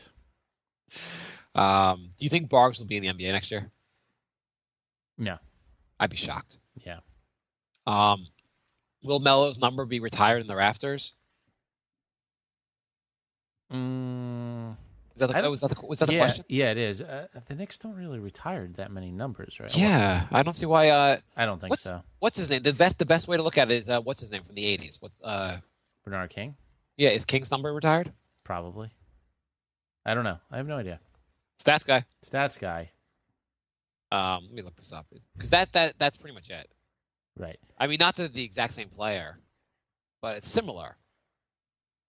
Anthony writes, so looking at the schedule, we start on Friday with Brooklyn. There seems to be a lot of winnable games ahead. Here it says here, will Bernard King's number ever be retired? This is an article from 2009, but I'm guessing it hasn't been retired since 2009. Could the Knicks get back to 500 just to break our hearts and make us cry and scream like little girls? P.S. We should hire Mike Woodson as our coach again. If we continue to suck like this, at least good old Woody would make it a lot of fun. Yeah, I agree. Why not bring back Woody? I mean, it would make more sense having him as a guest if he was our coach. There's no way he's going back to 5. They're going back to 500. No. That would be such. The problem with the Knicks offense is they have no outside shooters. You can clog the lane, and you have no one that break down the defense either. Mm-hmm. Yeah. And we don't do any pick and rolls, so we'd like. Okay, go on. The Knicks retired numbers. You shouldn't have me while you're doing an interview, watch the Knicks play because that just gets me angry and wants me to rant. I just want to rant about them all night now. The Knicks retired numbers are Frazier, Barnett, Monroe, McGuire, Reed, DeBusschere, Bradley, Ewing, and Red Holtzman. So no Bernard King, and actually, since the 70s, pretty much nobody since Ewing. Yeah, basically based on other than Ewing. Based on that, there's no shot in hell they're going to retire his number. Yeah. I mean, if you're going to retire numbers, who would you retire before Melo? Oakley? Yeah. Would you retire Starks? No. I wouldn't. I mean, just for that 2 for 18 finals game, you don't get your number retired ever. I wouldn't retire Melo's number. And based on the class, I mean, I can't see he doesn't fit in any of those players. He's not nearly as good as Ewing was for the Knicks. Yep. Okay, that is it for email. nyknickspodcast@gmail.com. We are at nyknickspod. What about Instagram? We're at it. I haven't checked Instagram in like a month. We're at nyknickspodcast on Twitter. What about Great Ass of the Day? Do you have any questions for us? I've been posting on the Brink Instagram. It's just I don't know what to post on the Knicks Instagram. Am I supposed to just of the Knicks? I'm supposed to just look for pictures of Knicks and then repost them on Instagram? You know what you should do? You should take pictures of find pictures of animals online and put Knicks hats on them. I want somebody else to do that and send us the pictures, and then we'll put it on the official account. Or you know what you should do? Make the entire Knicks Instagram. Just put a Knicks sweater on your cat and take a picture of your cat. Let's see. Derek, who may or may not be Mike Woodson, asks, do you think Porzingis has hit the rookie wall? No, he didn't play that bad tonight. He had 18 points. He also looked like in the fourth quarter the offense was a little more open and he seemed to play better. He had 17 points. He only had 2 rebounds, which was kind of pathetic, but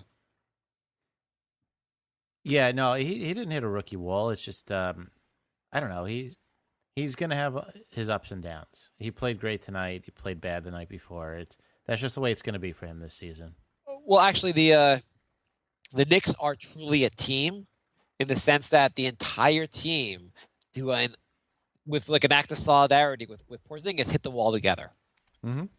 Since they were 22 and 22, they've been god awful. Yep. Wall together. Hit the wall together, guys. Knicks Jets for life writes, Jim Sanity, how do you think he's going to do? Will he get another contract past the 10-day? I believe Jim Sanity and myself will play the exact same number of minutes. Actually, Jimmer's up on me 1 minute. I'll catch Jimmer tomorrow night. Why not just give Jimmer some run? It doesn't make sense. Are you worried at all that the pursuit of making the playoffs, which are completely unrealistic, would be a dumb? That would have been a dumb. I get Fisher shouldn't have said that, but that wasn't a reason to fire Fisher. Just saying that the team is clearly not making the playoffs. Well, there's plenty of other reasons to fire Fisher. No, plenty of reasons. Then he should have been fired. But are you worried that now, in pursuit of the playoffs, we're going to do dumb things like playing Melo 40 minutes in a game where you're down by 20 most of the game, and not give Grant much playing time, and not try Jimmer out because we're locked in on this making the playoffs thing? No, I hope not. I mean, there's no point because everyone else sucks so bad. It's also the Rambis said that you have to balance giving a guy like Jimmer playing time, but also these guys there are guys here in the Knicks that work so hard. You can't just give a new guy playing time. Have the Knicks really worked so hard? Sasha may be working hard, but he sucks, so it doesn't matter if he worked hard. I mean, have they worked so hard? I mean, they look pretty bad for a team that's worked so hard. But yeah, why not just give Jimmer playing time? He was working hard in the D League. What would you do if you were the coach? First game he sat basically. Second game, would you give him how many minutes would you give him? It depends on the matchup. I mean, I would give him probably 10 no matter what. Okay, the matchup is the Knicks versus a real NBA team. I would think you'd have to give him leave him 10, 12 minutes at least. See how it goes. Yeah. What do you think? So, oh God. So here's the next 5 games. Pacers. Win, loss, Jay. Loss. Magic. Win. Magic have been kicking our ass this year, by the way. Heat. Loss. Trailblazers. Complete blowout. Loss. Why? Their 2 best players are guards that no one else in the NBA can stop. Exactly. And Celtics. Loss. Yeah. Okay, Twitter. Let's see. Anthony writes, what realistic options do the Knicks have to improve their roster? First realistic option. Let's go back and forth here. First realistic option, cut Sasha. Second realistic option is to play Calderon 0 minutes. Third realistic option is to find out whoever's playing well in the D League and give him a shot. Those are literally the only options. Give Jimmer a shot. To sign Tony Roten. Yeah. See if you can sign anyone from overseas. Brendan writes, what numbers each of it? We only have Jimmer for 10 days, and we played him 1 minute tonight. I mean, we only have him for 10 days. And it's not even we had Thanesis whatever the hell his name is, Greek salad. We had Greek salad for 10 days. We barely let him play. It doesn't make any sense. Why do you give a 10-day contract out if you're not going to play the guy? The entire point is to know whether you want to renew the 10-day contract or keep him for the whole season. If you don't play him, you don't know. I don't understand this team. Can the entire Knicks team be on 10-day contract so we can get rid of some guys? Brendan writes, what numbers do each of you predict for Jimmer by season's end? 2 minutes played. You mean 9 more days? I don't know. Just play the guy. Who the? It's what Rambis. What was your hope tonight? We were down by 20. Don't play Jimmer. But he's got to learn how to watch terrible play to become better. Gary writes, what's the difference between Rambis and Fisher? Fisher gets the girls. Rambis watches them online. The Knicks just wanted to prove that they're into diversity. They can have a diverse range of coaches that suck. Jorge writes, is Melo our best point guard? He is. Who had a better beard, Rambis or Fisher? They're both not great beards. I think Rambis has them slightly edged out. Yeah, I don't go with Fisher's beard here. Okay, that's it for Twitter. Okay, we have some questions on. Oh, I wanted to cover this real quick because whatever.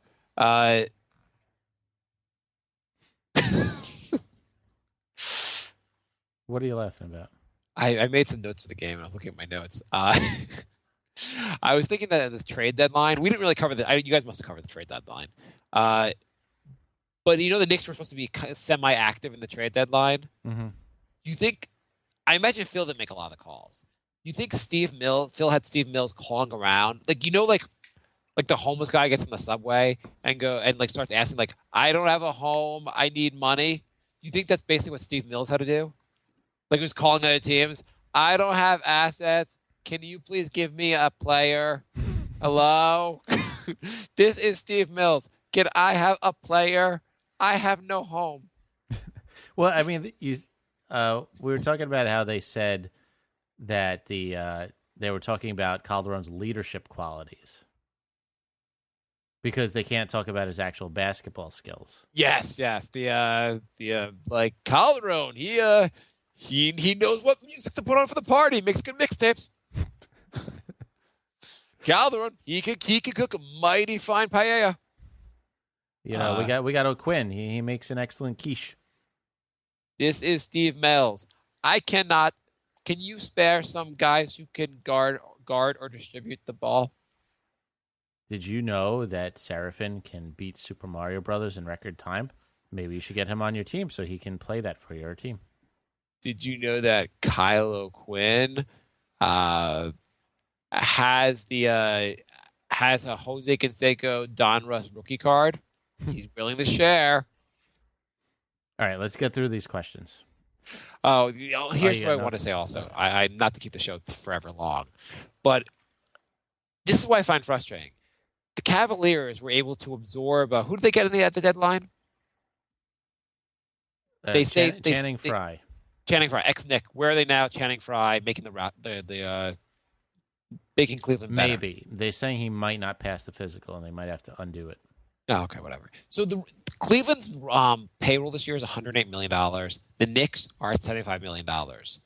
Do they call it do they put the word cap in quotation marks? They must. It doesn't make any sense. I looked at the basketball reference, and basically the best. If you look through the best teams in the NBA, all are allowed to spend a lot more money than the worst teams in the NBA. The only exception is the Nets. Are the Nets, yeah.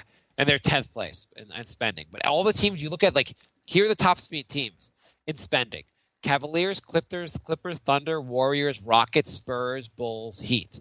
Do you think it's fair that the better teams get to spend more money than the worst teams? Is it because, is the chicken or the egg? Are they spending more money because they're better teams? Or are they better because they get to spend more money? Right. Well, I feel like if the Knicks had an extra $25 million, they'd be better. Yeah, we might have some guards. I mean, there's certain amount of having LeBron makes you a better team, but if you look at the bottom teams, the only exception here I see is the Pacers are 26. Trailblazers, the Magic, the 76ers. Well, the Magic aren't bad. The Jazz. It's pretty absurd that why do they have a salary cap in the NBA? They should just get rid of the salary cap. I see no point of it. I get the point of having a strict salary cap. Yeah, the NFL has one, and you have to make, and it has there's a lot of parity in the NFL, and you have to make tough cuts because you can't afford the Larry Bird rule killed everything. Yeah, it really did. Because now you're allowed to sign whoever you want for whatever price. There should be a term called a capologist. Well, that's true. I mean, the Larry Bird rule should be for guys who are actually good. You shouldn't be able to use the Larry Bird rule on, we could use the Larry Bird rule next year on, Sasha. The Knicks were allowed to use it on Steve Novak. Right. Where then now Steve Novak got traded to. It should be you have to be in the league for 5 years and have to make an all-star game. Okay, questions. Fine. I'm just going to rant. This is so much worse than the tanking's ruining the NBA. How about the best team gets to spend $50 million more than the worst team in the NBA? Maybe that's ruining the NBA. That's the $50 goddamn million is the difference between what Portland and Orlando get to spend and what the Cleveland. They're spending double. It is unbelievable. What are we talking about? Facebook questions. Yeah, Facebook questions. Let me pull these up in 1 second. I am completely unprepared. I know you just got on, but we're 2 hours into the show. Oh, screw yourself. Okay, I'll go fast. We only have 28 questions. Adam writes, according to GQ, someone controlling the account belonging to interim head coach Kurt Rambis liked a tweet over the weekend of an Asian woman masturbating. The post from I like to touch including the message love female masturbation. Maybe I got the wrong count. Likes on Twitter are visible to the public. Rambis has apparently since removed the like, but not before GQ captured a screenshot. Knicks interim head coach Rambis removed the like. A Knicks official, however, told Daily News that Rambis was hacked or spammed, adding Rambis' account that also showed him liking suspicious money lending team. The team also said New York Post has been in touch with Twitter to investigate, and Anthony Weiner supports this post. Austin writes, should the Knicks think about picking up Bargs now that the Nets have waived him? LOL. Grant writes, Bargs got waived by the Nets. Thoughts? Losing the first round and second and two second. There were 2 second rounders also. Yeah, and 3 players. Three players? Yeah. Who were the 3 players? I mean, it was 2 of them were like junk players, but yeah, it was a big trade. 2 of them were junk.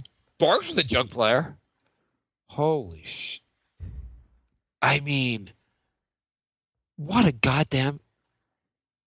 It was. What do you think is a bigger ripoff? It was Marcus Camby, Steve Novak, Quentin Richardson, a first-round pick, and 2 second-round picks. That is such a huge haul. Would you rather make that trade for Bargs or the island of Manhattan?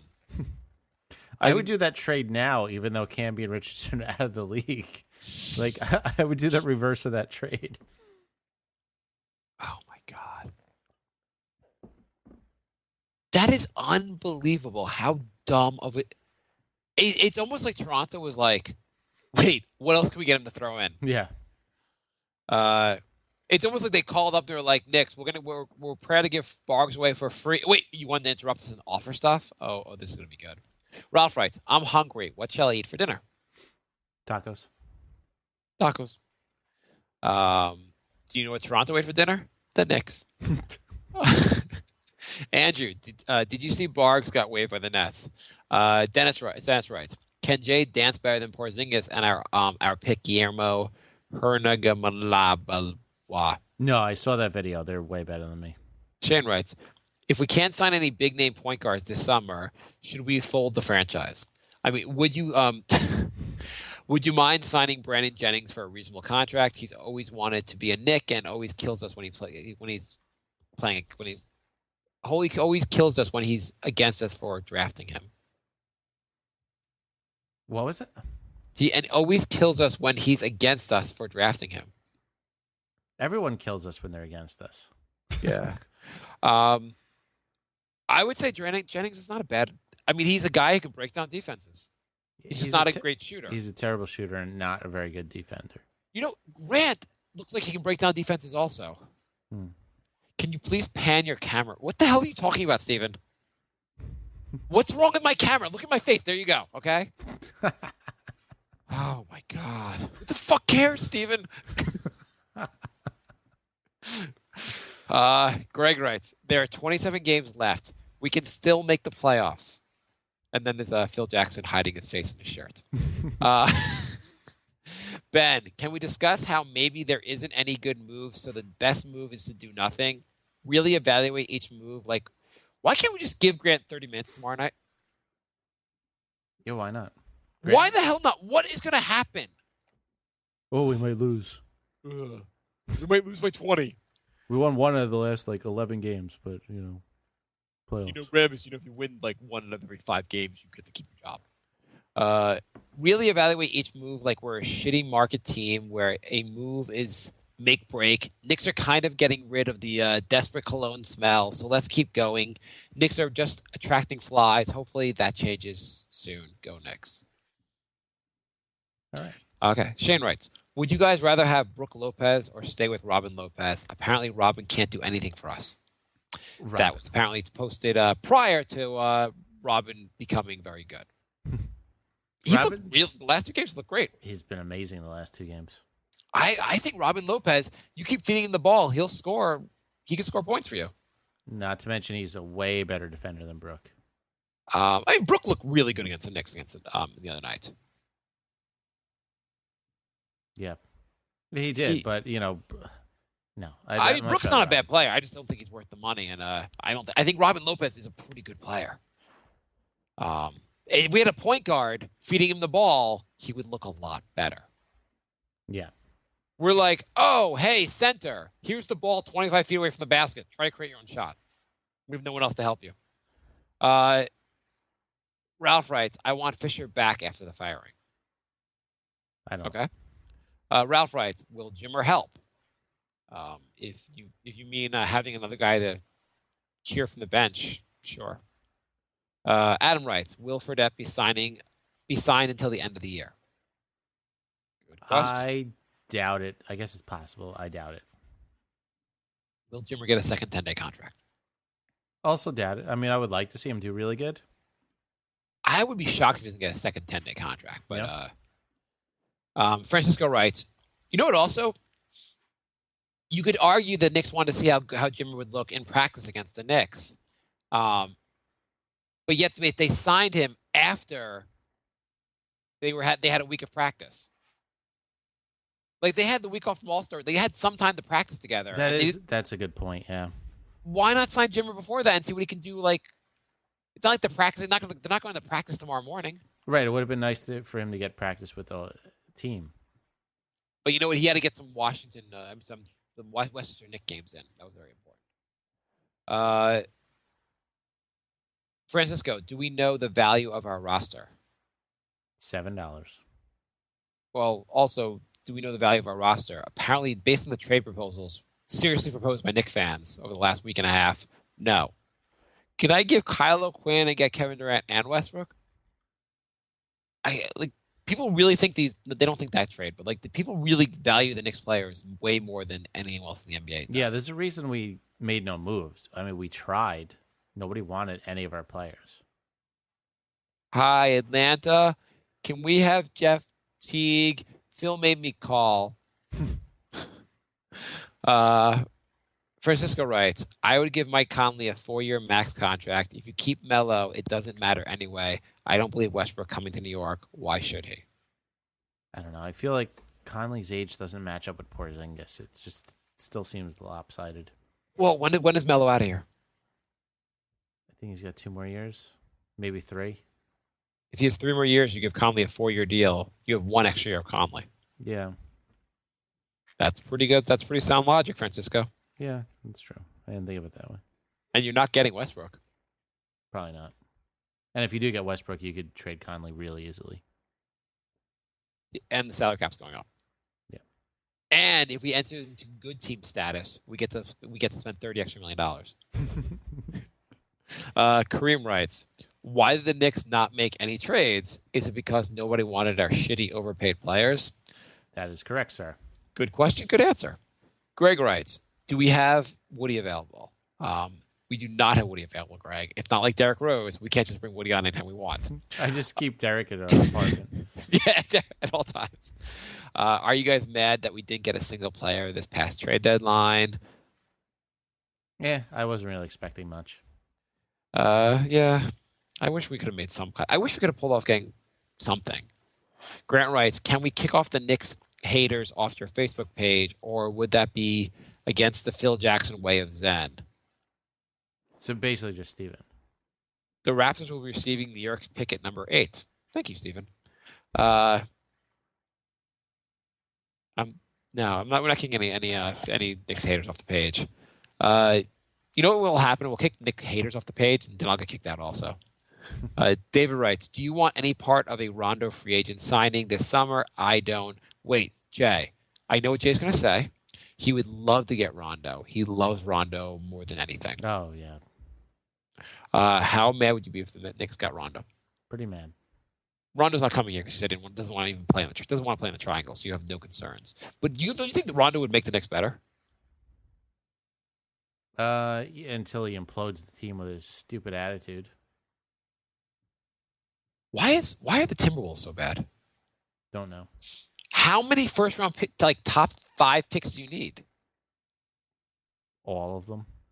I don't understand. Apparently they're about to beat the 3-seeded Celtics. Oh. And people are like, the Knicks should get Rubio. The Timberwolves look terrible with Rubio. I mean, I think the Knicks would look better with Rubio. But I'd take Rubio in a heartbeat. Yeah, but he's not like he's a game changer. I mean, he's already on a team with young players, and they look pretty bad. He had 16 assists against the Knicks. That was unbelievable. No, he would look pretty good in the Knicks. I can't argue with that, but it's just weird that we're saying a player from a team that's terrible with him that's going to be the Knicks are going to be so much better when they get that guy. Yeah. Whatever. David writes, predictions for free agency this year. Gasol, when we don't get Connolly, or will Phil make sure we have younger talent and go after what we really need, a point guard and defense? Will Phil continue to be patient and looking long term? Why would we sign Gasol when we don't get Conley? Yeah, it doesn't make any sense to get Gasol. Either Gasol doesn't make sense. I assume you meant Powell, but yeah, either one doesn't make any sense. Steven's saying Rondo is playing no D this season. Marc's already signed and injured. Yeah. I assume Phil's going to keep going younger and developing the team. I don't know what the hell Phil's doing. Well, at least he's not trading draft picks. Seems like that's the one thing he's against. Is Clancy Early going to get? Who's going to get more playing time the rest of the season? Early or Jimmer? Jimmer. Adam writes, firing Fisher shows Phil is serious about winning, but by not making a trade says he's not looking at having a run and making the playoffs. What are we to expect from the Knicks heading towards the playoffs? 8th seed or early vacation? Early vacation. Early vacation that started tonight against the Raptors. There's no way this team is making the playoffs. What's the how far out are they right now? The Knicks? No, the Suns. They're too far away. They're very far away. Okay, very far away. That's the right now the Knicks are the 12th seed, and they are 6.5 games back. Holy shit! Yeah, they are actually closer to last place than they are to the 8th seed.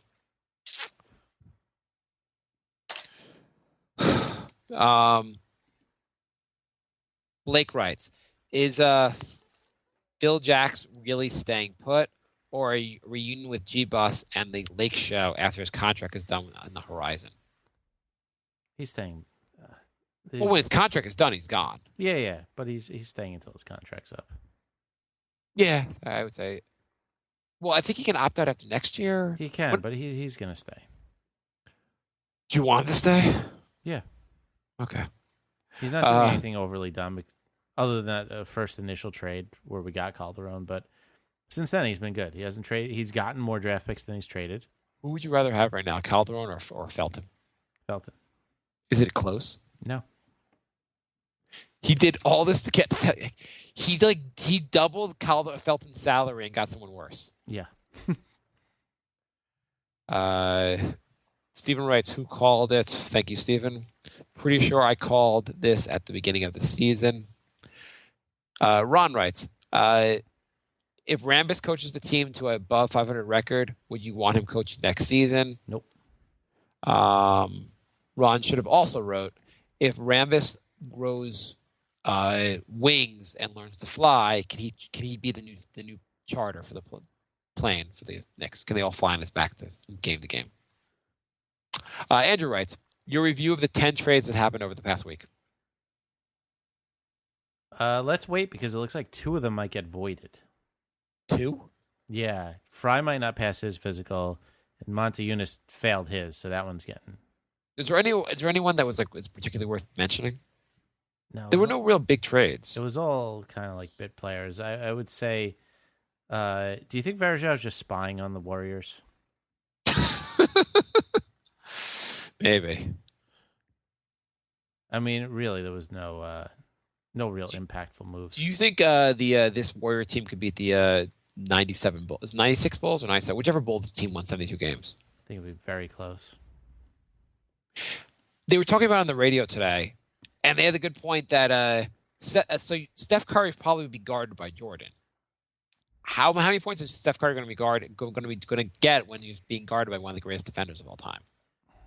Definitely less. I mean, he would probably still get 20. He's not scoring 30 a game against Jordan, though.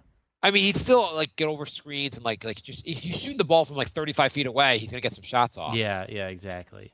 But between him and Jordan and Pippen, 2 of the better defenders of all time, the problem is him versus him and Clay. It'd be an interesting matchup. Yeah, but the problem is you have Bill Wennington trying to guard Draymond Green. Dennis Rodman trying to guard Draymond Green. Yeah, but then you have Barnes going off. The problem with They have so Warriors many weapons. is they have like 5 offensive guys on the court at the time. It'd be a good game. I mean, absolutely. It'd be it would probably be a lot of overtime games. It'd be interesting. It'd be a lot better than this year's finals. Greg writes prediction for the next 6 games. We did next 5. Greg, you'll have to figure out what's going to happen in the 6th game. Cliffhanger.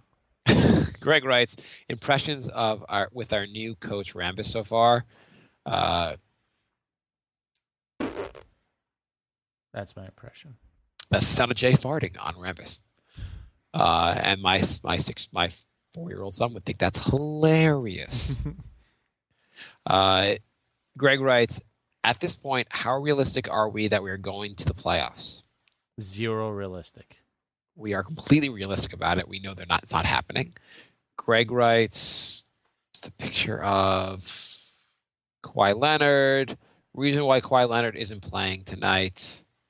I didn't understand that at all. I don't know what you're talking about. We don't know what you're talking about, Greg. I have no idea what you're talking about, Greg. Cool. Okay. That is all the questions. And Steven, whatever else you want to write, the Knicks blow. They suck. We beat Timberwolves. Yay. We lost we got crushed by Toronto. And Toronto built their team without any big free agent signings. They just drafted players and developed players and took their time and actually built a good team. Great. All right. So we'll be back next week. I would like to thank John Henson again for joining us. Was he on the show? I didn't know, Jay. I wasn't on that part. Not my fault. What did we learn today? Not how to use Skype. We learned that Skype messes up when we get our biggest guest ever. Thanks, Skype. Thank you, John Henson, for being on the show with Jay. I hope that's I'll listen and find out if that show was part of the show was good. I learned that I should have been recording the show instead of watching the Raptors game because that was painful. And we learned that there's no way in hell the Knicks are making the playoffs. There's no goddamn way in hell. And we learned that the switch off between coaches has been pretty fluid so far. We learned that in 1 minute, Jimmer could outperform 3 Knicks guards. Ungoddamn believable. All right. Thanks for listening, everybody. We'll be back next week. In the meantime, listen to our other show, The Brink of Sanity. It's a comedy show. Yes, we're recording sometime in the next millennium. Goodbye. Bye,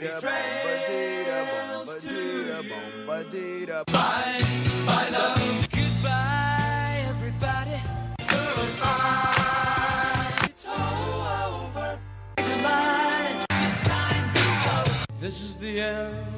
Say goodbye. You better go away. I'm gonna leave you. It's the end. Goodbye. Goodbye. Just leave me alone. Feels so good to say goodbye. I'm sick and tired and I'm saying goodbye. Goodbye, girl. Goodbye, goodbye, goodbye. Everybody. Hi, this is Maury Moreland Morrison, here to tell you Geico has more than just great savings. Much more. Geico's been around for more than 75 years, back when they were using Morse code. Sorry, that's just my sense of humor. What's more, with Geico you get 24/7 access to licensed agents on the app, online, or over the phone, so you can talk to them at night or in the morning. So forevermore, just know that no other auto insurer has more than Geico. More power to you. Geico. Expect great savings and a whole lot more.